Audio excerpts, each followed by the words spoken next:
So a little bit about COFTI.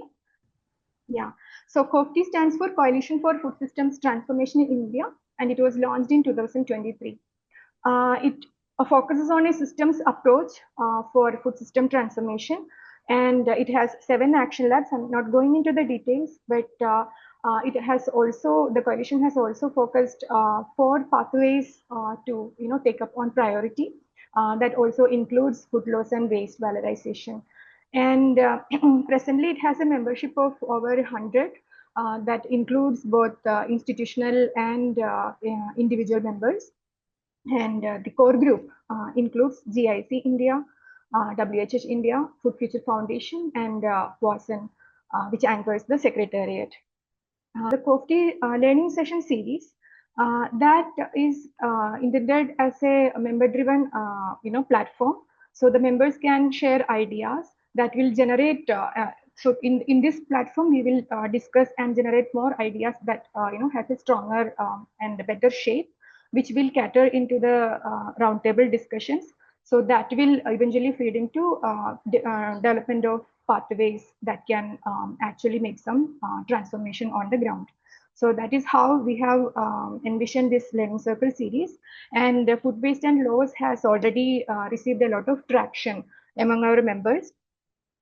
So Rajeswari will be giving a context, but before I move into that, I think a little bit of understanding of what we are focusing here and what we are not. I think that introduction would be better. So we are focusing on food loss. That means loss of food before it reaches to the consumers, during the production stage or after harvesting, storage, transportation, processing, etc. And the food waste is after it reaches the consumer. It could be because of action or inaction of the at the consumption end.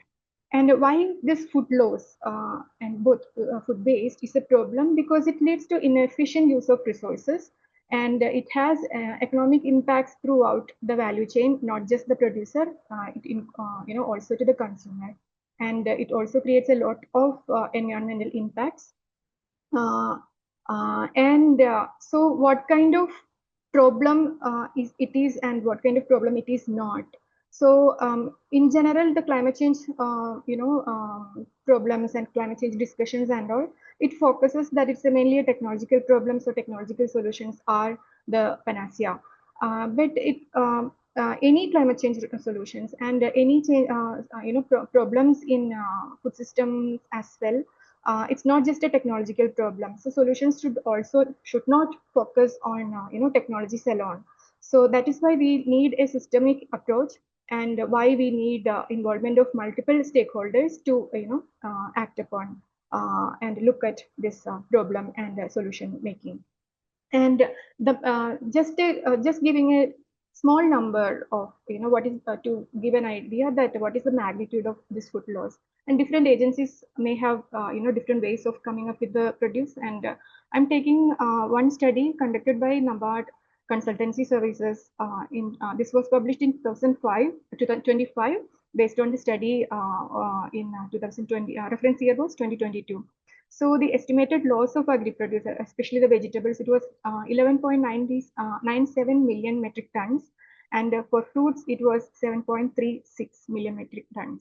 So in terms of percentage, it may be we may come up with a different number, but it's a bit huge. So and there are different solutions that are being offered, and why we are specifically focusing on decentralized solutions in this panel discussion, because it strengthens the local food systems by improving the accessibility and local adaptability for small and marginal farmers. Only by including them and making positive changes in their lives, then then only we can say that there is a better hope towards the transformation in food systems. A brief introduction about Professor Raina.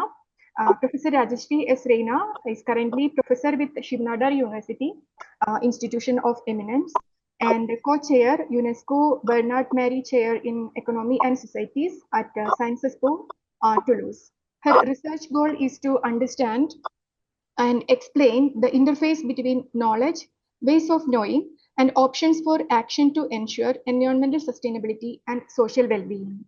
science, technology, society relationships, the politics of knowledge and innovation, and the substantive relationships that underpin agriculture, human and ecological well-being are central to her research. This entails research, teaching, and advisory roles within academic, governmental, and civil society organizations and network. Over to you, Professor Rajeswari. We'll be sharing your presentation. Yeah. Thank you, Anita, and it's a treat to be here. Thank you very much for giving me this opportunity to speak to the coalition. I think I've listened to a few webinars before, but I've never participated in one. Just to, am I audible? Is this fine? You are audible, yes. Okay, thank you, and thanks for this for sharing the PPT. So I just want to start with something that Anita just mentioned. So Anita, we have what 10 minutes for each speaker? Yes, 10 minutes. Yeah. Thank you. Thanks. Okay. I've been asked to speak on social and policy perspectives. There are two things that I want to well, let's say, start with. One is why this coalition, and why couldn't, well, let's say, one huge investor, like maybe a Nestle or somebody big like that, just do this? Why are we here? What is the purpose of this tiny little coalition? A bunch of people here, 1,000 members, yes, but still very, very small compared to, well, what some of these huge corporates have in terms of, well, investment capacities and a turnaround kind of solution, right? And two, why decentralized? So both have their roots in the history of, well, food, the agri-food system in India, right? At which point in our history did we have a food corporation of India? Why do we have this huge collection of, again, not really the perishable commodities, but the bulk grains and stuff like that, right? So what happens to perishable commodities? Nothing very much. Whoever can process it locally can do a bit. Whoever has, again, I think the record is of 540 different kinds of, again, branded pickles made only in one state, that is UP Bihar, that is that belt, right? So we have a great diversity of processing options here. But then again, by changing one policy decision, that is the policy decision to shift out of what we've called, there are some commodities that have been put under a particular list for cottage and small scale levels. Yeah, but when you take them out of that list, anybody can buy them up. So a lot of them, these small production units, are now catering to huge, well, big producers of one set of branded pickles or semi-processed food. Yeah.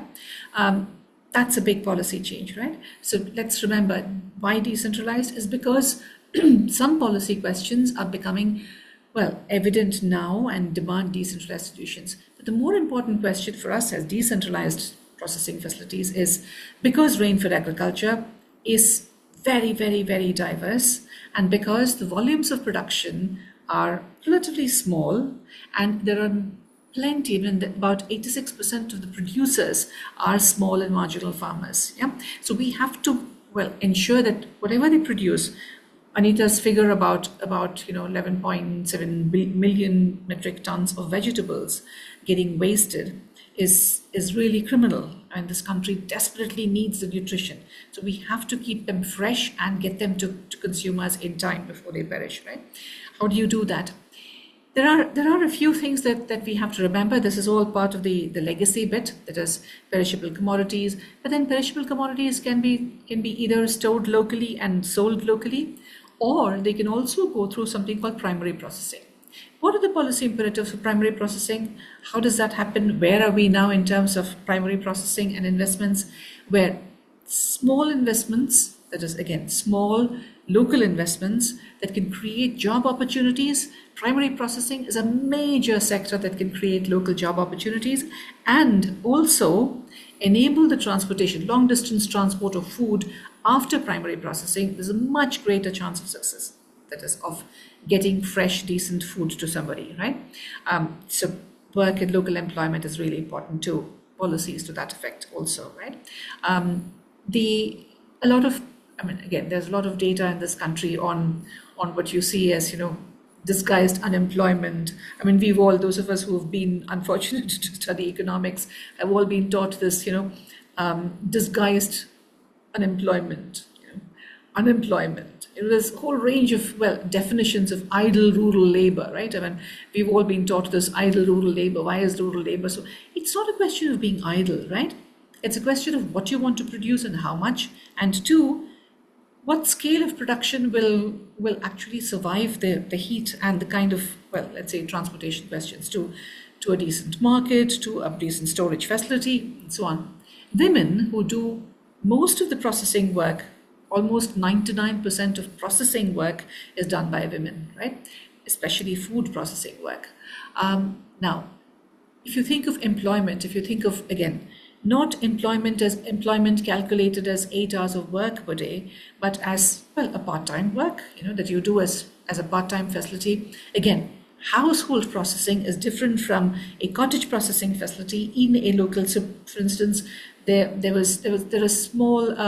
small, let's say, processing facilities, say part of Gujarat, part of Uttarakhand, there used to be this small bottle called Farmers, just selling ready to serve drinks, ketchups, sauces of different sorts.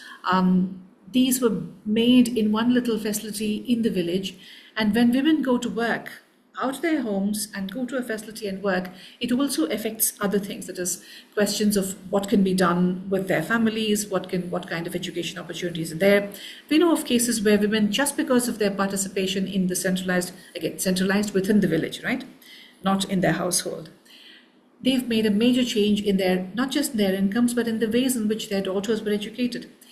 What I'm trying to say is that the policy implications of a decentralized processing and storage facility with the opportunity to keep things fresh using cooling devices is immense. Again, the concept of value chain, we all know that, right? We all produce things, small farmers produce things. There is one aggregation point in which all this produce comes together, whether it is palak or jeera or whatever, you put it together in one place and then it's transported somewhere. It's most often in this process of either bringing it to the aggregation point or to the long distance process. Either way, it's when the perishable commodities just get wasted. Now, even at the retail level, a small retailer, not this huge bulk guys, but small retailers who can effectively use a cooling device will have a major turnaround in what they need to keep and how much they can sell. Just what proportion of what they keep on their shelves they can sell. What is that idea? The idea is not about value chain, it's about value networks. That is, you maximize the value networks that you can in the local area, and then beyond that, you move out. That is, maximizing local value addition is a policy principle that is almost completely absent in India's, thinking of agricultural markets and local markets. Again, perishable commodities. Flexible specialization is another policy, policy thinking that we need to have. Why? Rainfed agriculture. In one season you have some fruits or some particular vegetables.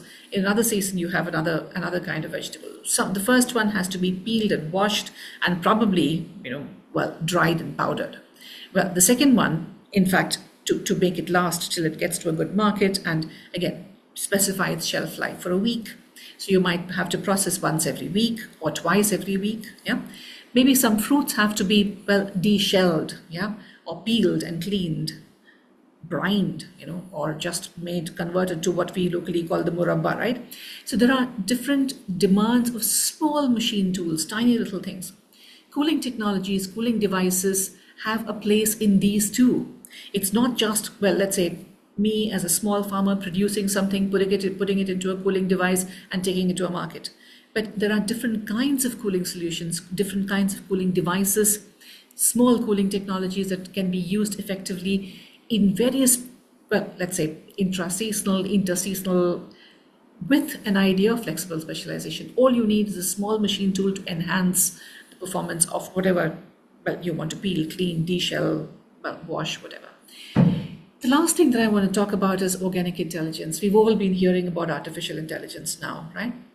There is this old, I'm borrowing from a Gramscian concept of organic intelligence, an organic intellectual and organic intelligence. That is what is available in context, and again, what connects to, and what, not just a question of excellent knowledge, right? But about what is relevant to our people, what is relevant to our systems. Yeah, if 60% of arable land is rainfed agriculture land today, obviously there is a need for these kinds of devices that will reduce, well, loss during production. Like if I can transport, so that was my first point about bioinputs, right? Scale matters. Scale matters for bioinputs, biological inputs like a trichoderma culture or something that has to be, whatever that has to be transported in reasonably cool, anything, you know, in reasonably cool settings, and take it to the local farmer and bring back the produce. So you think of both ways, that the transport doesn't go, or the device doesn't go empty on any run. The next one, please. So what I'm trying to say is that the diversity of opportunities is what is most attractive to me about this. That is, the device is not just going to sit on somebody's shelf and say, okay, we'll use it next summer. But there is a diverse range of uses that's possible, yeah, through processing value networks, through, well, a whole range of things, yeah. So what should be our policy goal? First and foremost, well, reduce waste, as Anita said. Yes, reduce food waste. So that has never been the policy goal in this country, right? Policy goal, as you know, as V.K.R.V. Rao starts his policy definition of agriculture, right? He says, we don't need an agricultural policy. This was said in 1982, by the way, yeah? He says, what we need is an integrated food, agriculture, and nutrition policy. I call it his FAN policy, right? So his FAN policy is, the goal is, can you guess the goal? It's not maximizing production. The goal is maximizing or minimizing, his policy goal is minimizing nutritional inequalities in this country. That's a policy goal, within which there are certain policy instruments that are possible. One of them is cooling devices, and a very, very important device, again, a very, very important intervention. How do you implement it? What I mentioned in the previous slide are all about ways of implementing this. Implementing in this depending on the kind of context that you are in. If you're in the hills in Uttarakhand, if you're in the coastal fisheries, you know, if you're in the drylands in India, in Rajasthan, or in Madhya Pradesh, where in a tribal village. The point is, the context allows you for different kinds of policy implementation mechanisms. Bring those investments to bear on this with a public goods goal. That is, you must have a very clear goal of public goods. What are the public goods that you're getting out of it? This current subsidized supply syndrome is actually killing, well, both private initiative and public goods. What we need to do is to reverse this a bit and say, here are the public investments for cooling devices. Here are the public investments options that are for you to decide. The decentralized implementation of this has to happen at the Gram Panchayat level, or well, let's say at worst at the district administration level. And state governments have to take responsibility for this. Let's say there is a flow of funds, and if you get this in, the range of infrastructure development options available will also depend on the kind of context, depending on what you produce. One of the things that I forgot to mention here in this infrastructure development bit is about monitoring devices, monitoring and databases. That is, create local monitoring databases and, well, a very, very, very focused database on the volume of production and what is called the hubs and spokes model, right? At the aggregation point, how much of what will flow in at which phase in the season, right? So the early planting season, if it's sarson, there'll be a lot of leaves flowing in, right? But the sarson harvest will happen towards the end of the season. So you need a model of both time and spatial. Temporality is something somehow we forget, you know, it's the farmer's headache. It's not our headache. It's not the market's headache. The market will just sit and wait. But we have to create markets in diverse and variable situations. And the vulnerability of the farming community in rainfed agriculture is something we've always discussed. Creating something as a small producer focused mechanism is an absolutely immense opportunity. I think we should focus on that. I'm going to stop here because some of these other things that are stuff that I've already mentioned. Yeah, but the last but not the least, the RRA network has always emphasized. Again, this is a network that kind of some of us have been associated for a long time with. Has always emphasized the integration of knowledge, policy, and practice. Yeah. what we have to know and have to acknowledge is that at the local level, the farming community has the knowledge about what is produced, at what scale, in which period of the season, in again, what is the potential for local primary processing, what is the potential for, well, let's say storage and of the primary process, like let's say food pulp.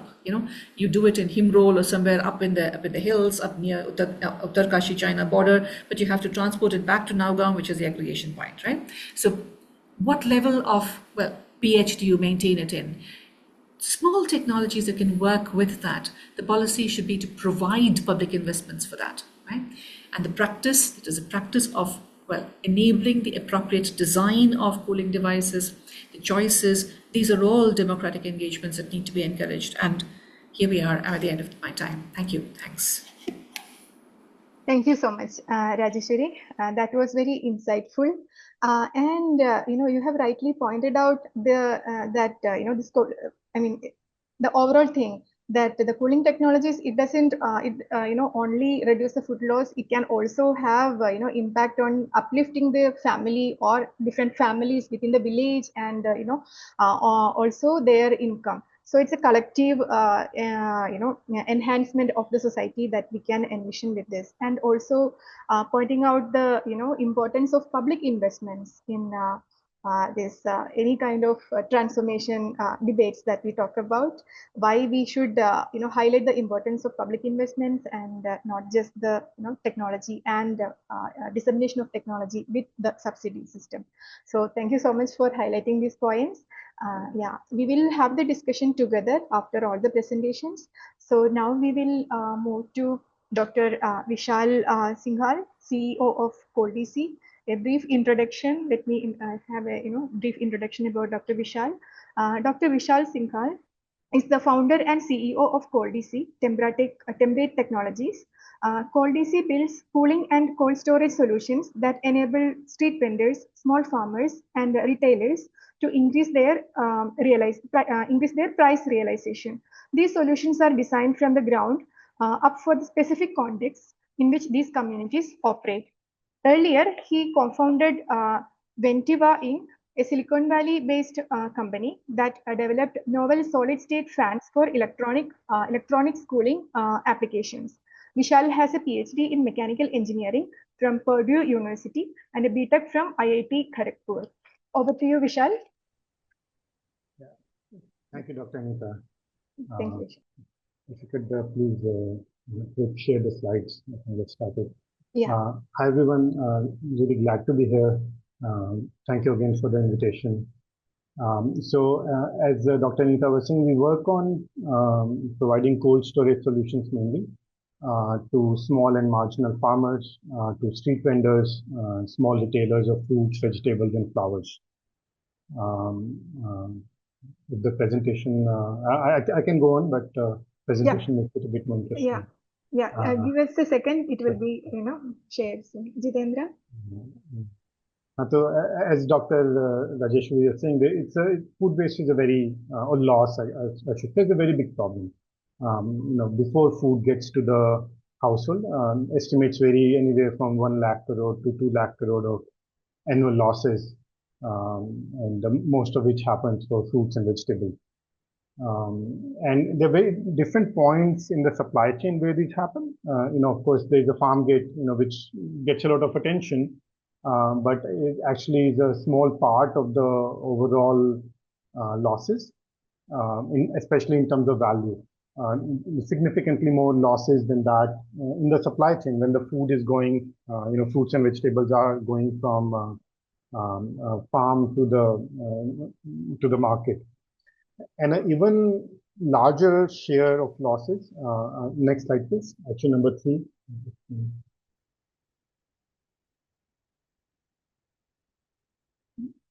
The next one, please. An even larger share happens at the point of retail. And that is because, it is the point of retail where the produce is stored for the most duration of time. At the farm, typically it's very short duration. An aggregator would pick up the produce from the farm itself, unless farmer intends to, sell multiple harvests together. But a retailer does not have a choice. He or she needs to store the crop at least from the morning to evening, and if it's not sold, even to the next day before it is sold, and hence there are more losses. Before we move forward, I just want to talk about what does cold storage mean, because that's a slightly touchy topic, and many professionals who come from the cold storage space think that unless it is cool to single-digit temperatures, 4 or 6 degrees, it's not really cold storage. But the thing to note is that in our country, the supply chains are really short. From the time of harvest to the time consumer is buying the produce. That is in day and a half in most cases for most produce. Of course, the larger produce now we're importing things, but for vast majority of what we consume, it's in that time frame. And for that short supply chain, moderate cooling adds adequate value. So if you look at that graphic, for something like green leafy vegetables and strawberries, things with very lot of surface area, very thin skins, shelf life at room temperature, about 35 degrees Celsius, is 1 day. But if you cool by just 10 degrees, shelf life is it more than doubles. It is 2+ days. Another 10-day cooling, it doubles again. And as you can imagine, 5 day shelf life is good enough for most of the spinach in the country. And that is sort of what we're trying to do. And for other crops like tomatoes, peppers, and other things, shelf life is even larger in this temperature range. So what we're trying to do is provide some cooling, 10 degree, 20 degree, depending on the crop, and depending on the use case, but do it at a very low cost. Do it so that the product is actually usable by whoever it is being built for. Next slide, please. So we actually provide a few different solutions, but I'll mostly focus on this product, which we call Cold Easy Box. It's a very interesting technology. We are mostly targeting street vendors, small retailers, and very small horticulture farmers with it. So what it does is, I'll explain how it works, but what it does is it creates a flow of cool and humid air without electricity. No fan, no motor, no electricity, but it creates airflow from outside the, what looks like a crate in the middle here to inside the crate, and it's a continuous airflow. So the solution itself has 3 parts. There's a crate where you keep vegetables, there's a tank under it, and there's a cover on the top. The end user needs to pour water at the edge of the crate. There is a small water channel, and then store the crop in it and cover. If they're not displaying the produce, then they cover it. And it provides cooling by up to 12 degrees Celsius. So it essentially cools to what is called the wet bulb temperature. And it maintains very high humidity, about 90% relative humidity, even when outside is like it is these days. It's about 20-25% relative humidity these days. So this 12-degree cooling, as we just saw, it essentially doubles the shelf life. And this high relative humidity decreases weight loss by 80%.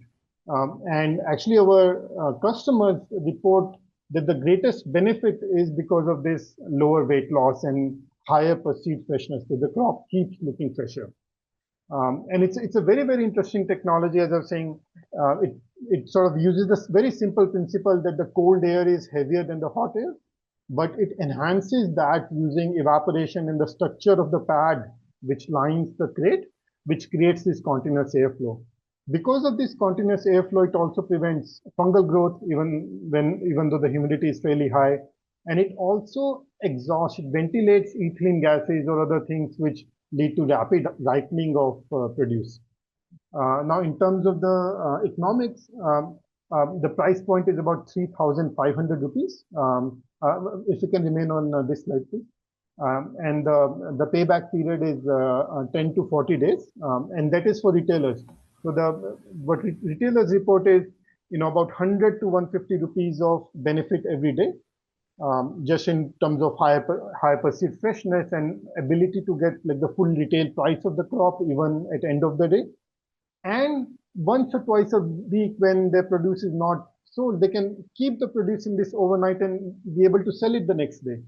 And that can add like 300, 400 rupees additional every week on top of that. So the payback period, especially in summer months, is very, very quick, 10 to 40 days kind, and that is for retailers. We've recently done a pilot with the Medico Innovation Foundation in UP, and they're finding out the number for farmers is of the order of 80 to 100 days, typically around 3 months. For different crops, it's different, and for different types of supply chains, but around that number, 80 to 100 days or so. We also piloted rent-to-own model because many of the end users are not able to afford the 3,500 upfront. So where we are charging no security deposit, just 50 rupees per day rent, which matches very well with the value addition which happens. A question we get very often is how is it different from zero energy cool chamber or pot in pot or G pot kind of solution? So those solutions are like a matka, like an earthen pot that it leads, the outside surface is wet, water evaporates, that creates cooling, and this cooling is transferred inside through the solid body, through a solid surface. But in our device, in Cold Easy Box, cold air from out, so the outside air actually travels through the pad, it becomes cool, and then it goes over the crop. The biggest benefit, it cools much faster. It cools about 3.5 times faster than a zero energy cool chamber. So the produce will reach wet bulb temperature in about 2 hours. Also, the continual airflow, as I mentioned, prevents fungal growth, prevents gas buildup. And it's very, very durable. We use the highest quality material. It's all food grade plastic, either HDPE or polypropylene, and about 5 to 7 years shelf life. Next slide, please. I think that just shows. So we've done about 510 or so deployments we have done. Mostly we're present in Telangana, Maharashtra, Karnataka. Those are our main states.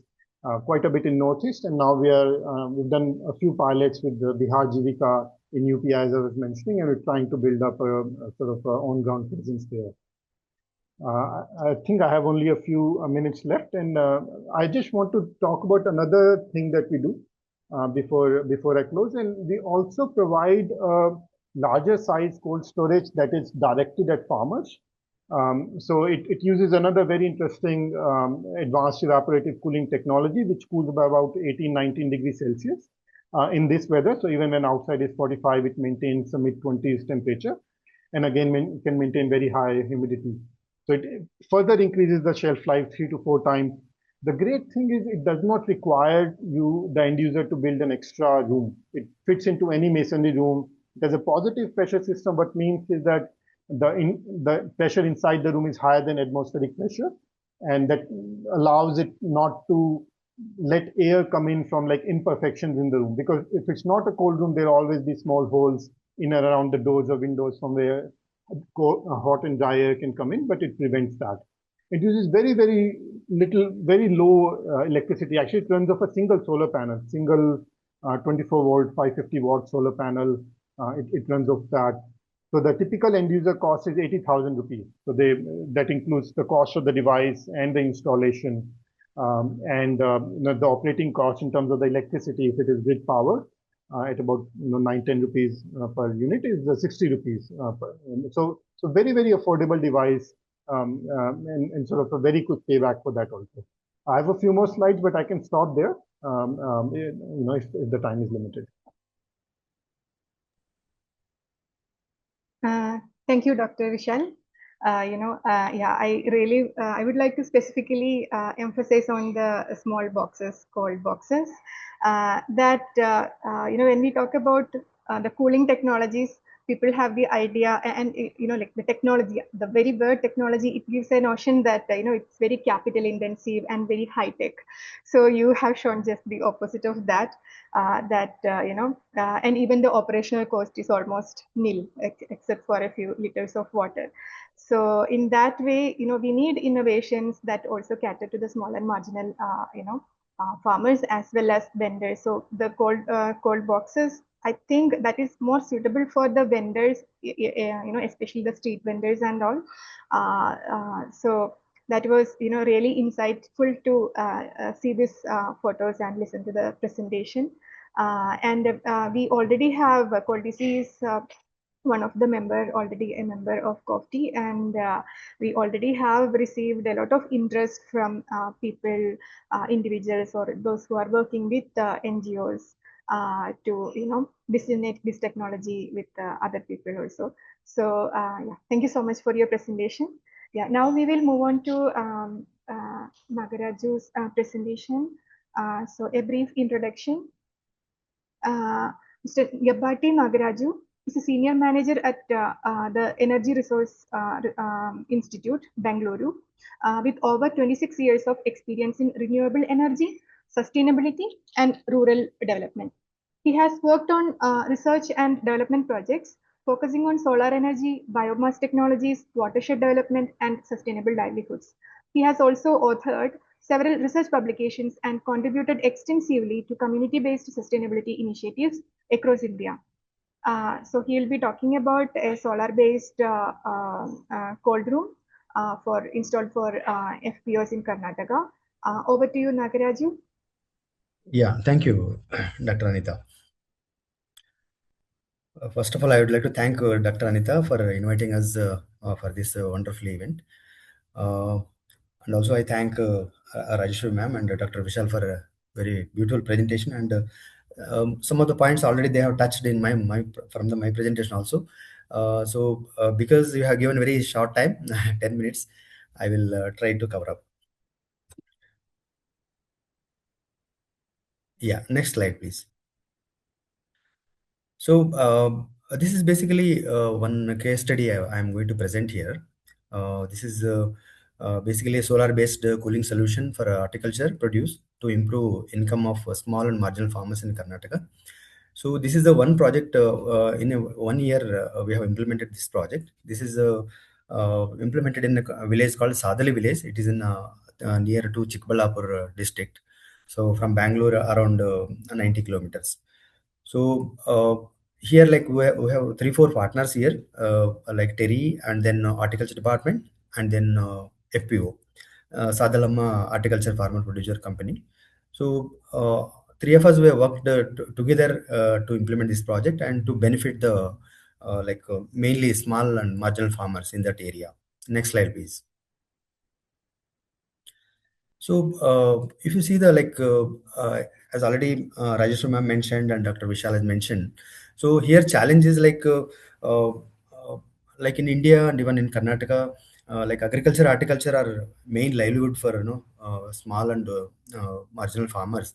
So mainly they produce a lot of perishable goods. So here problem is storage is the problem because many villages and even cluster of villages are placed very far away from the conventional cold storages. So it includes a lot of transportation, and it includes a lot of money expenses and then time, so all those things. And another important thing is uh, conventional cold storages, they will not accept very small quantity of these perishable goods. So in this case, what will happen, like people they will distressed sales will happen, and then this will also lead to lower market price for the produce, and high post harvesting losses, and of course income will reduce.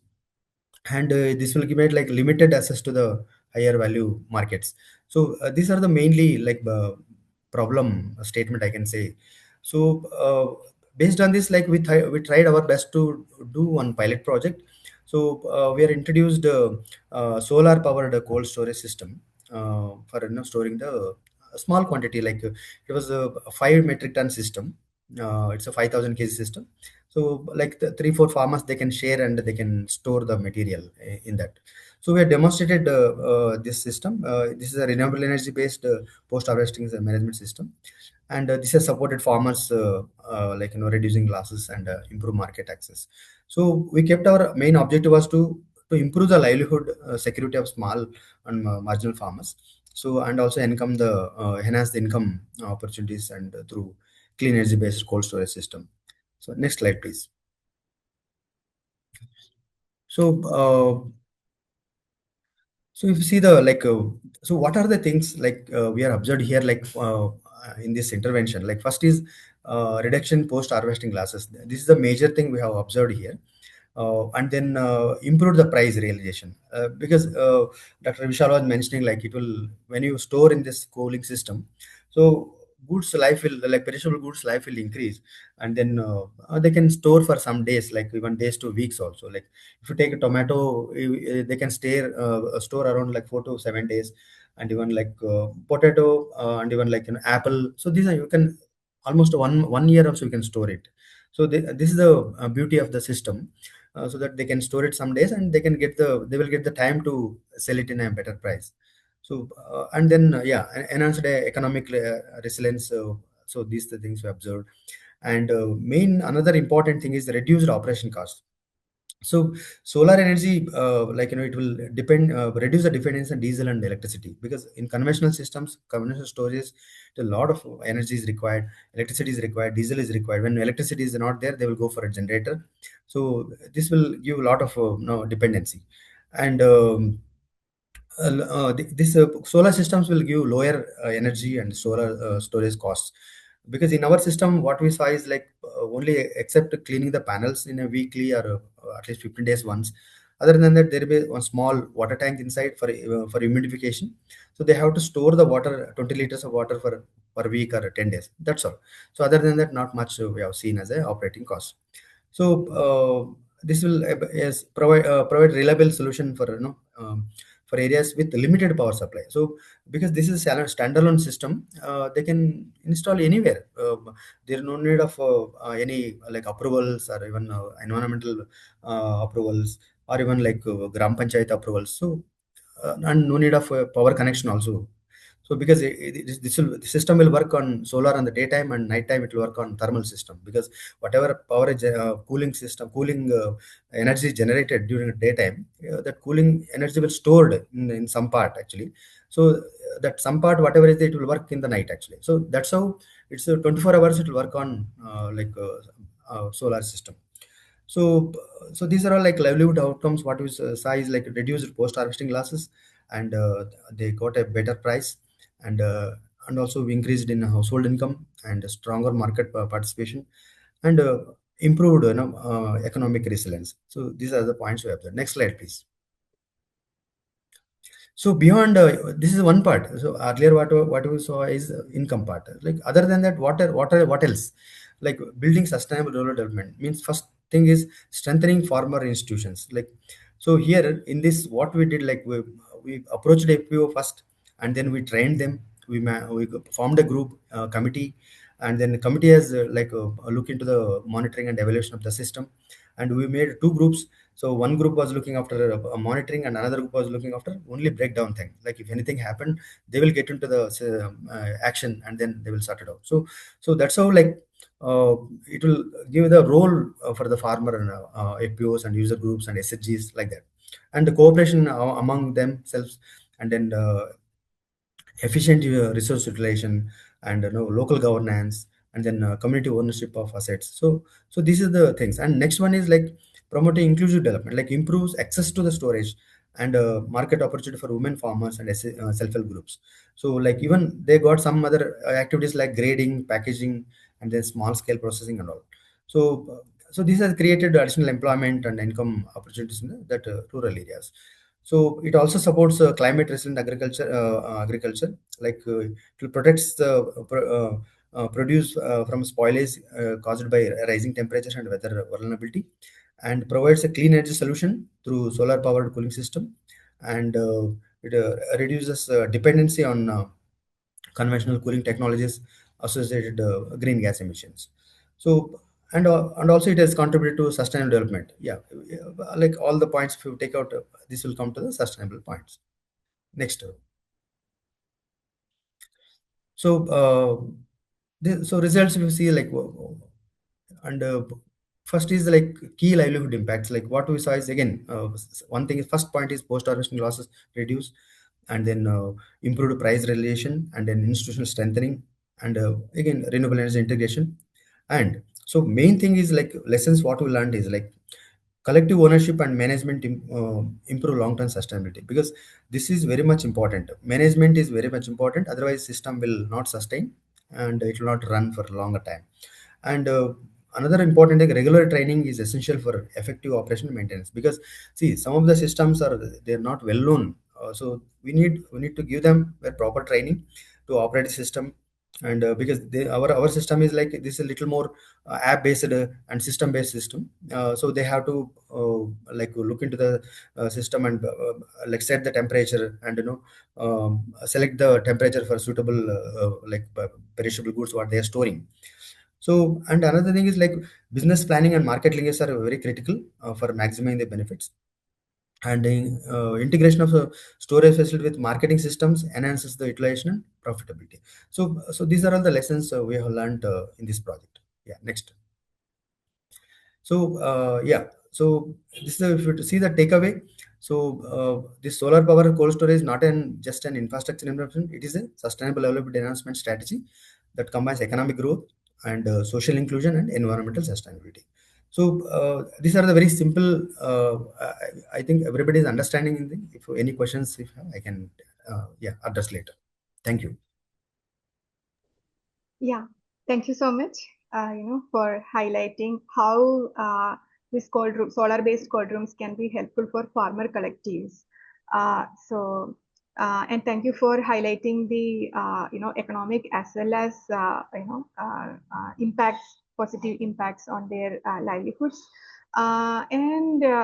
So now we are not, over with this particular solar-based cold room yet. Anita KS from Sadaliamma Horticulture Farmers Producer Company. So she will be providing user perspectives. So a brief introduction about Anita KS.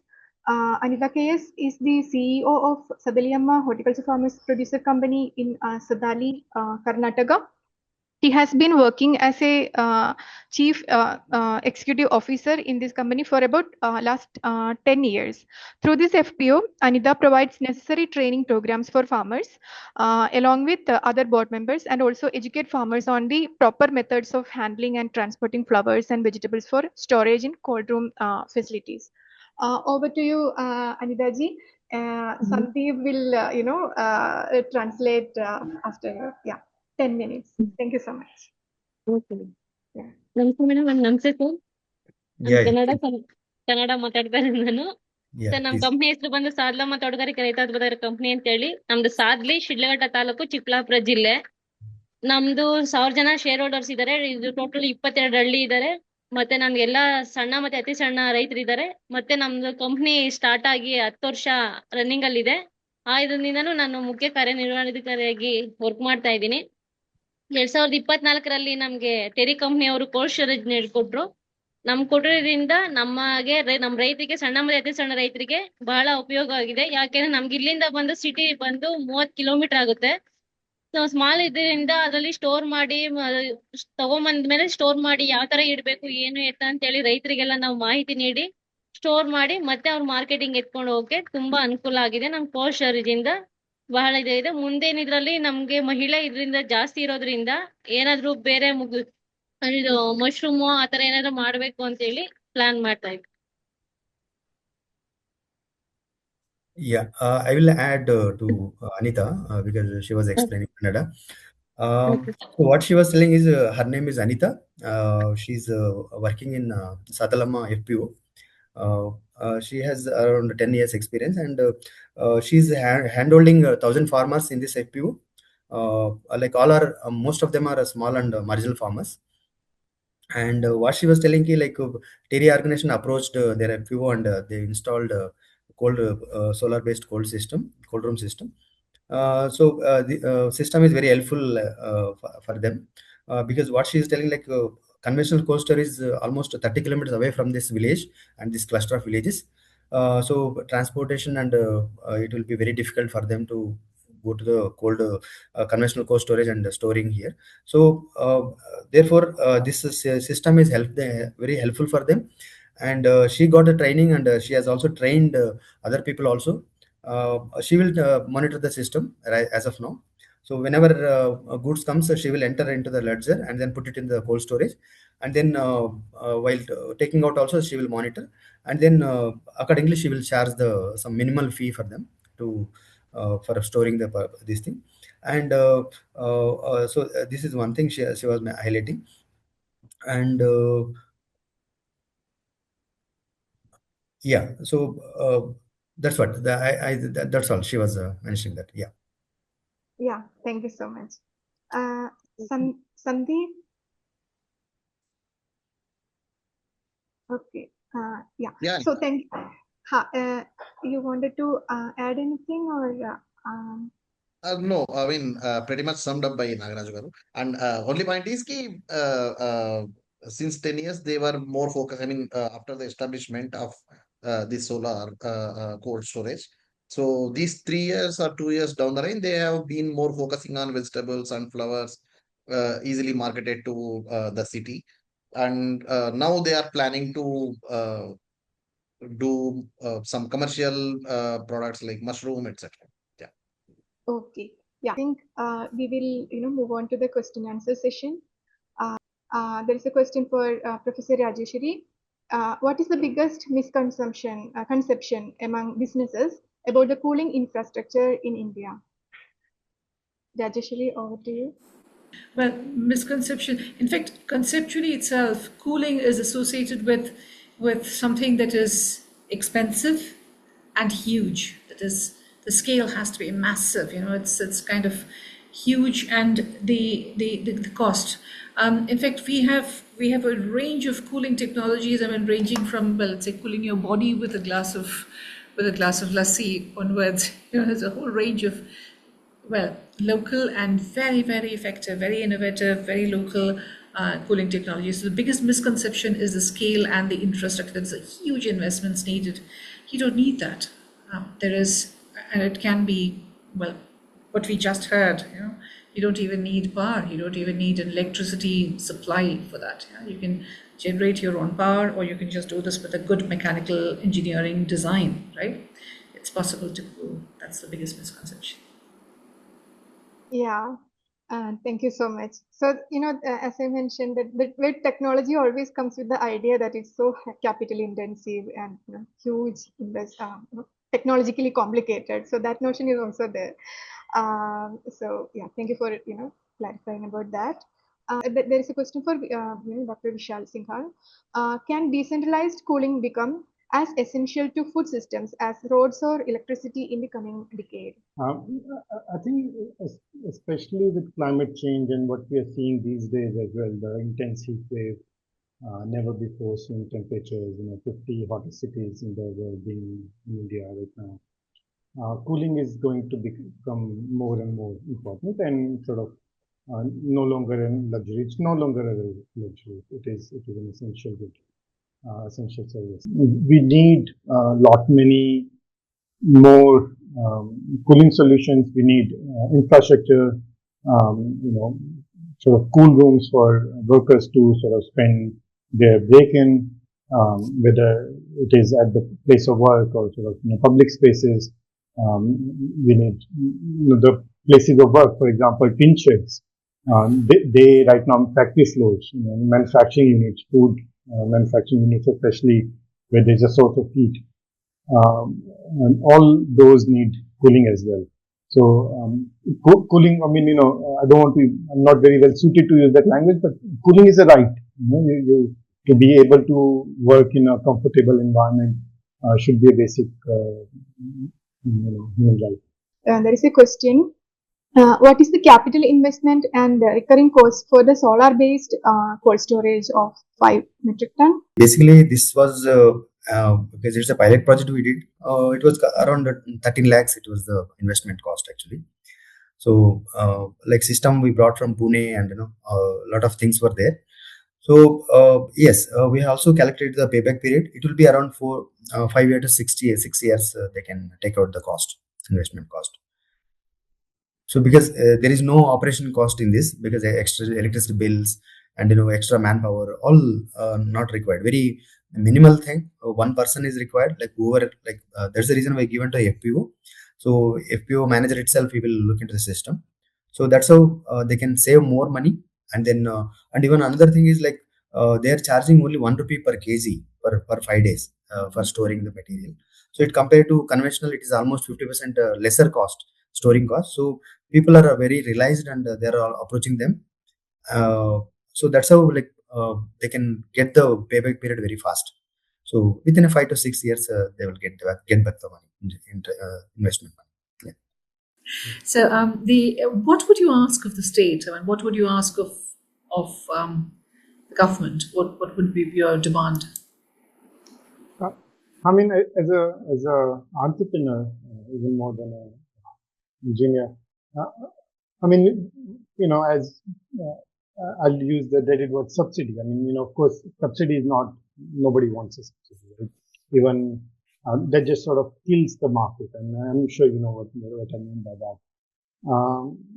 But we do need support, right? The startup ecosystem in India, especially the funding ecosystem, is not very well developed, and we've been actually very fortunate. We've received a lot of support from different branches of government of India, mostly Ministry of Science and Technology and Ministry of Agriculture. But still, because the private investors are very risk averse.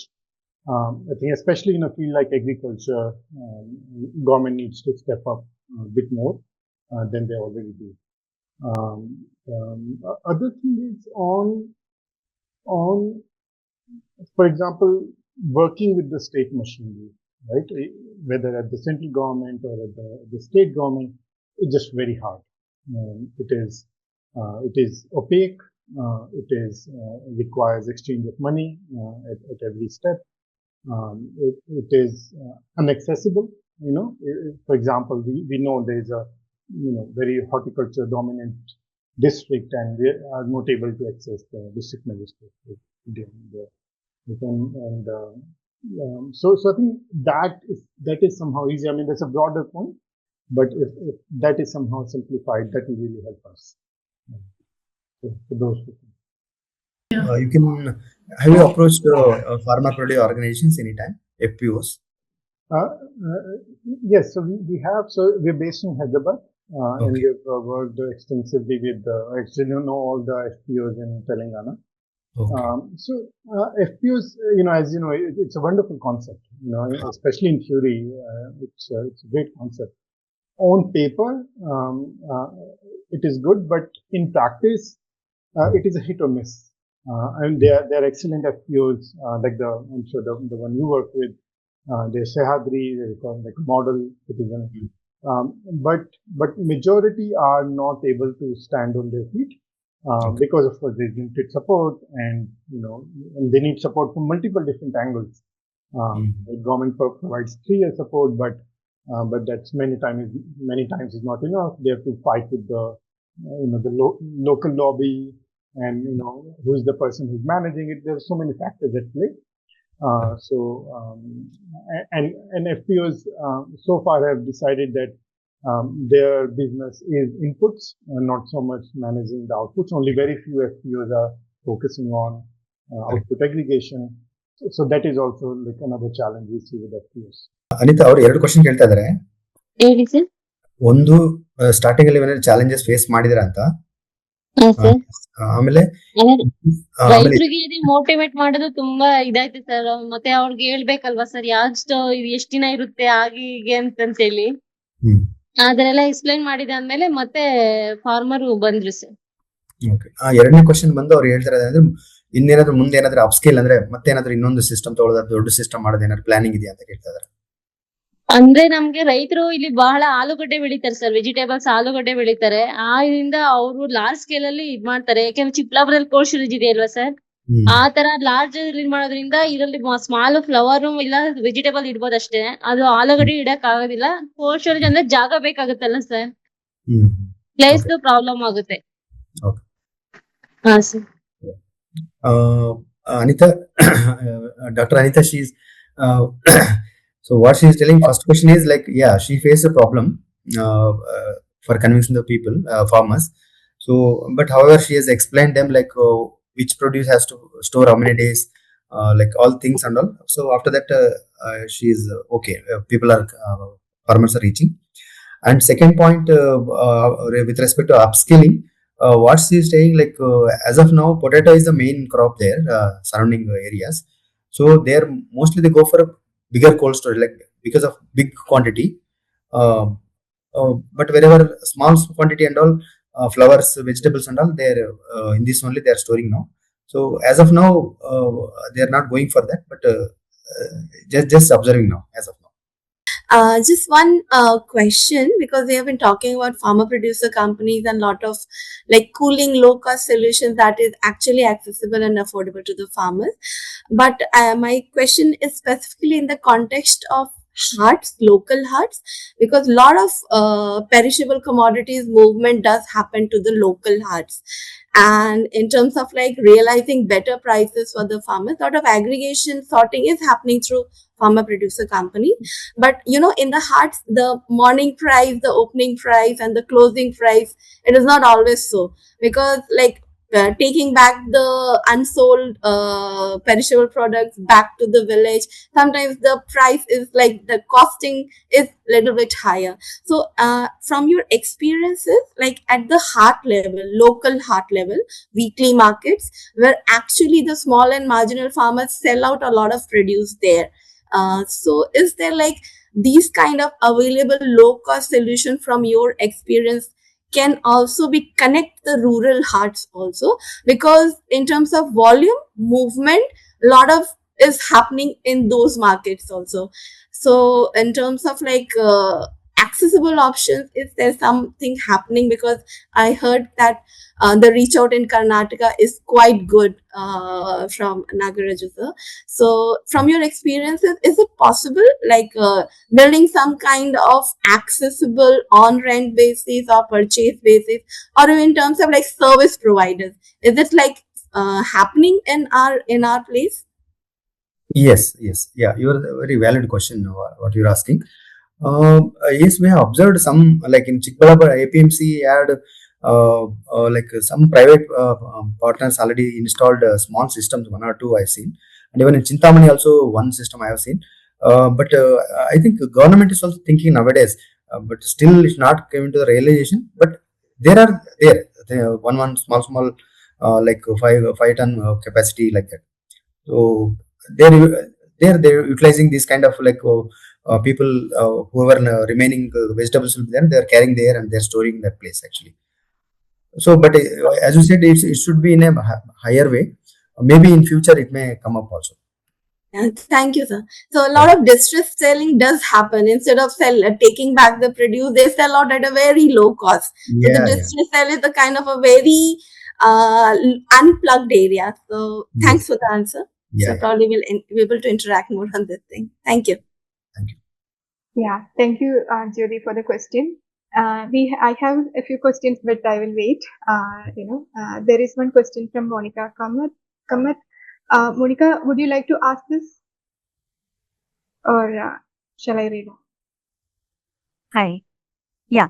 You can read it, but I'm just curious to understand. In the recent few months, I think when the tomato season was in place and there was a lot of wastage. There were images, at least in media, where you saw trucks where they just put all those tomatoes on the road and people left. These are some things as a lay person that I kind of read or hear. So I just wanted to get some perspective on your end on, was this addressed or what were the challenges in dealing with some of this? Okay. Ma'am, actually one point I can say, this tomato, what we are seeing is like even onion also almost like last month we are seeing like cost was decreased. So only thing is sudden like harvesting and a lot of quantity will come to the market now. So that is the main thing. But another thing is like storing also there, but people, even that link is not there actually as of now. People has to understand like cropping pattern and then storing and then selling. But this tomato and all, once price has decreased now, they will get into a very troublesome kind of thing, like they can't store it and they can't take it back also. So because of perishability, and then mainly cost. Actually, it will, because at a time everything come into the market, so immediately this cost will come down. So that is the main impact on these kind of things we are seeing. So that is one thing, and it's a big question actually. It needs a lot of linkage and understanding and capacity building. So how farmers can grow, and then in what stage they can sell, these kind of things. Like, it's a very perishable crop, and other thing is that there are these production clusters where when in season there is very high production, and so there's almost every year there is a supply glut in some geography or the other. And then the challenge becomes either transport or processing, as Professor Rajeswari was also mentioning earlier, that processing is, especially for tomato, processing can really solve that problem. But we do not have enough processing infrastructure in the country. And bit of it is in the government as well. Government has all this information on when is the production expected, from which areas, and they can help smooth out some of these gluts and the sort of, of course there are 50 paisa kg and then there's 100 rupees a kg as well. Both things happen in a country, and there have been times they've happened within a few weeks and things like that. So government has a role to play here, which they sort of stay away from right now. So actually, I mean, what you see when we see farmers in France dumping milk on the roads, here are farmers dumping tomatoes on the roads. This is part of, whether it's in France, in Netherlands, in India, it's part of a global policy to keep output prices reasonably low in the name of the consumer, and in many ways, to compensate minimally for the massive increase in the input costs. So that is part of global policy because of, agriculture, the nature of agriculture has changed. Agriculture is no longer, it's called primary sector because it produces more energy than it uses. That is, it uses primary sources and it produces. But now, because of our policy mechanisms that have been built up over the past, 50, 60 years, it guzzles more energy, it consumes more energy than it produces. So we end up producing a lot of commodities which have used a lot of inputs, a lot of energy, and the farmers don't get enough money for this. It's big global policy failure. What we see here today is a tiny little expression of that. It's a big global, to keep cheap food supply on is the whole idea. But then again, should consumers pay for this? No. The state should be able to pay for this, the kind of, 1,76,000 crores of fertilizer subsidy, and then you dump tomatoes on the streets. So it's a big policy failure. Yeah, completely agree that, what we see here is a manifestation of what is happening across the globe, and similar instances are happening, and, we should really look into the larger problem than looking into, the smaller pieces. So the question was also addressed to Anita ji. Anita ji, are you there? Do you have any comments? Nagaraj ji, please. Anita?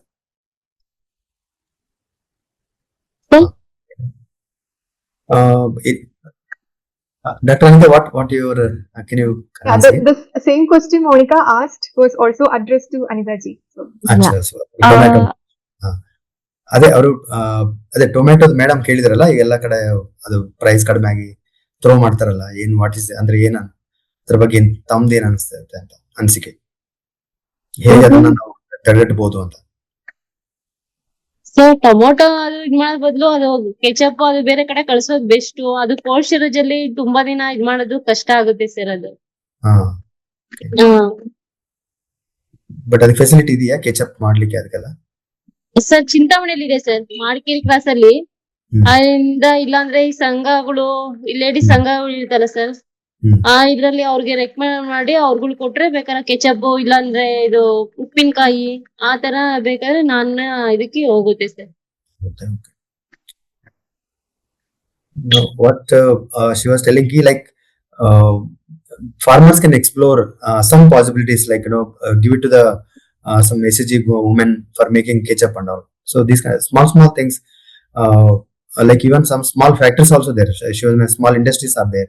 So maybe farmers can plan accordingly, and they can approach them and sell it to them. That because what she is telling, storing will be very difficult. Tomato, because it's very high perishable goods. They can't store many days also. So very sensitive kind of material.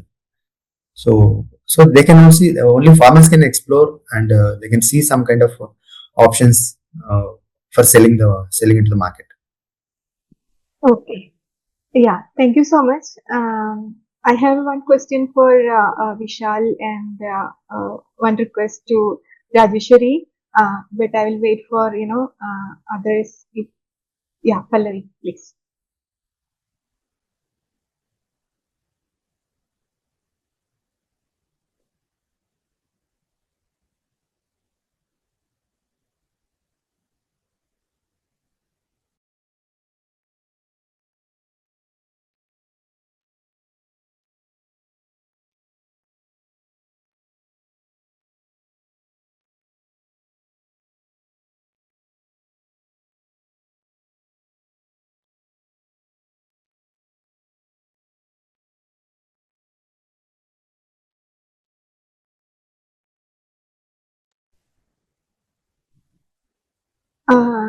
Yeah, Pallavi, whom did you address the question?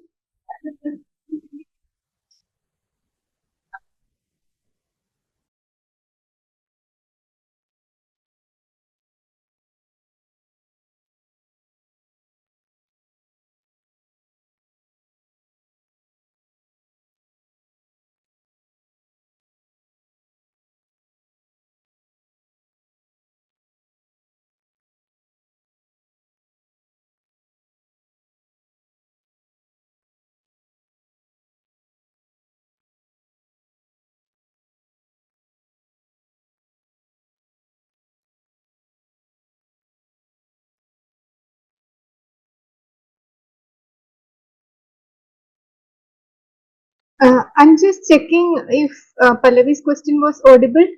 Can someone reply? No, No, Anita. No, There okay. was no audio at all. Yeah, there was no audio. I was having the same problem.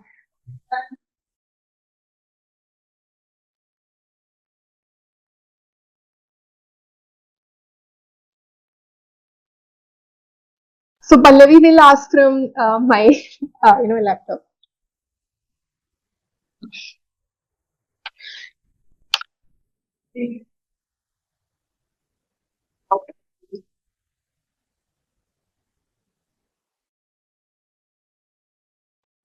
Hi. Yeah, my question is that are there any particular regions or crops in India where decentralized schooling would make the biggest difference in reducing food loss? Like, I'm more curious about this.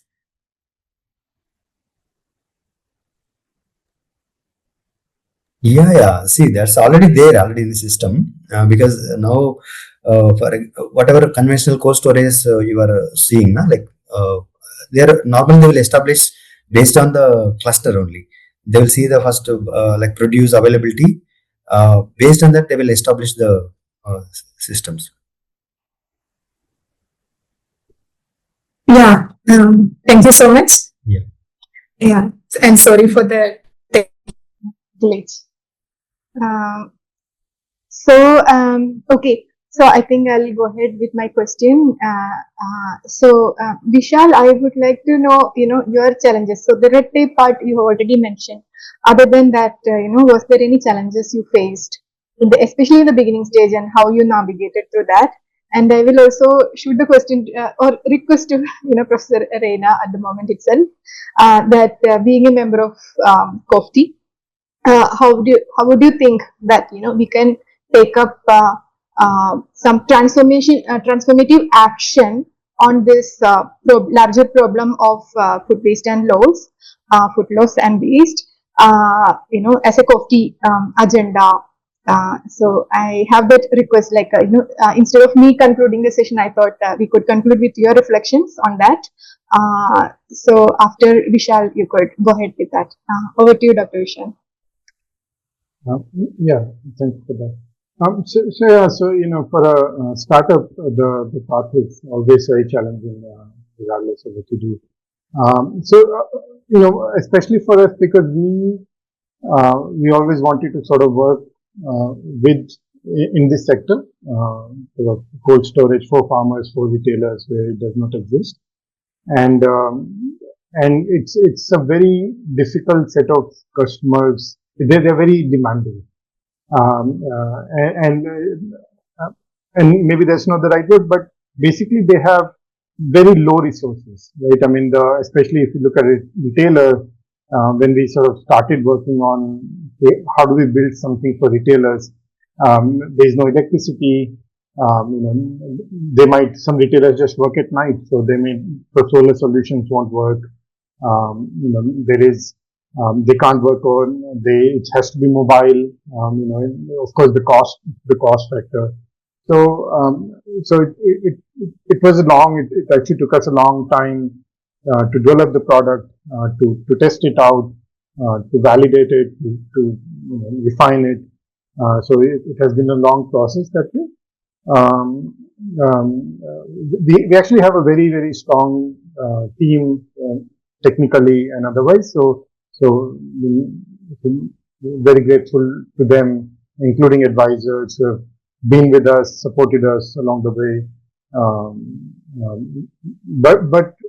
But our customers have really sort of, they have so bore the burden also when we gave them products which didn't work well, and they came back with suggestions on how to make them better and such. But broadly speaking, startup journey is always full of challenges. Right now, our biggest challenge is how do we reach the customers, because they're very spread out. Right? And it's a very low value item.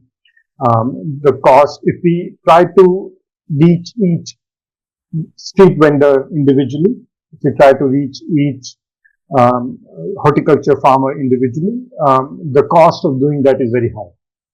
So what we are doing right now is trying to work with organizations, NGOs, on-ground partners, associations. They're people who are already working with these street vendors, with the farmers, and see how we can reach these customers easier and better. So I'll just stop there. I know the time is up. Yeah, thank you so much. So I hope the situation will improve over the time. So yeah, Professor Rajeswari, you're also a member of COFTI. Yeah, please. Thank you, Anita. I'm a member of COFTI, but I've not actually done much work on this, and thank you so much. But I think as a coalition, so what does a coalition mean? It means a collective responsibility for several members, right? Spread across several members, and we all pull together. I think one of the key things that we should do, but we can do as a coalition, is to understand what is happening at the meso level. So, for instance, vegetables coming in from, well, let's say the wetlands and around Calcutta, that region, that huge volumes coming in. So can we do a meso level mapping and see how much of, well, cooling technologies, processing, semi-processed food, pulps or jams or ketchup. So Anita made this excellent point about what I was trying to say at the beginning about value networks, right? If you sell your tomatoes, or if you have an arrangement with a local SG that makes ketchups, so thinking in those terms. But first and foremost, can we do as a coalition, to reduce food waste, to minimize food waste? Can we do a mapping of the meso economies of some of these products, especially perishable products? And what do we mean by meso economy? We're not talking about, well, let's say so many million tons of grains produced in India, but produced in a specific space, in a particular terrain, and in a particular time, right? Because that's where the perishability question comes in. So if we can do a time space, a spatial temporal mapping of the meso, that is a production system, the resource system that produces it, again, the kind of, well, let's say wetlands or riverbeds or whatever that produces this, can we have a mapping of that, the resource system, the water use, the electricity use, because we need an idea of the costing too, right? And then, of course, the markets. So if we can map about 3 or 4 of what the meso economy people call building blocks, production, resources, again, and ask farmers about what kind of support can be, again, farmers, landless labor, bring in actors, vendors, as Vishal was saying, bring in key actors in the agri-food system together. If COFTI can do a regional dialogue, again, a very, very specific meso economy specific regional dialogue in about 10 different locations in this country, we will have a major transformation in the food system, in the agri-food system, right? Because it's not at the farm gates that much of the loss happens. It happens at the vendors. How do you strengthen that? If it's short value chains, we should be able to do it. We can easily do it. It's just that dialogue, that database has to be built, a good mapping, a good intelligent feedback from the field about different kinds of technologies that are possible, huge structures for maybe semi-processed foods. So I think in terms of cooling needs and, interventions to keep perishable produce, safe and healthy and accessible to the consumer at a reasonable price, one of the first things that I would ask for is a good coalition level mapping of 10 different meso level aggregations that we can do, and then get a dialogue going with each of these regions, identify, again, flexible options for cooling, right? Flexible options for designs available for cooling. What can be done at these levels? I'm going to stop there. Yeah, thank you so much for this suggestion. We will look into how this can be taken up forward. And as I mentioned at the beginning, the idea of learning circle is to generate and generate ideas and shape it further, so that we can pick up the specific questions to discuss in the roundtable discussions. And that will eventually lead to the transformative pathway development and all. And of course, this suggestion is really helpful, and we should collectively think and identify how to mobilize resources and human and financial resources to take this up further. And as a coalition, I believe that it may be possible. So thank you everyone for joining, especially the speakers and other participants, for sharing your experiences and valuable thoughts. So this would really help us to take this conversation, further. And I also thank my colleagues at the COFTI Secretariat for all the support they have extended throughout. Yes, so I will, it's already 4:40, so I'm not elaborating my points. Thank you so much. We'll be in touch with all of you.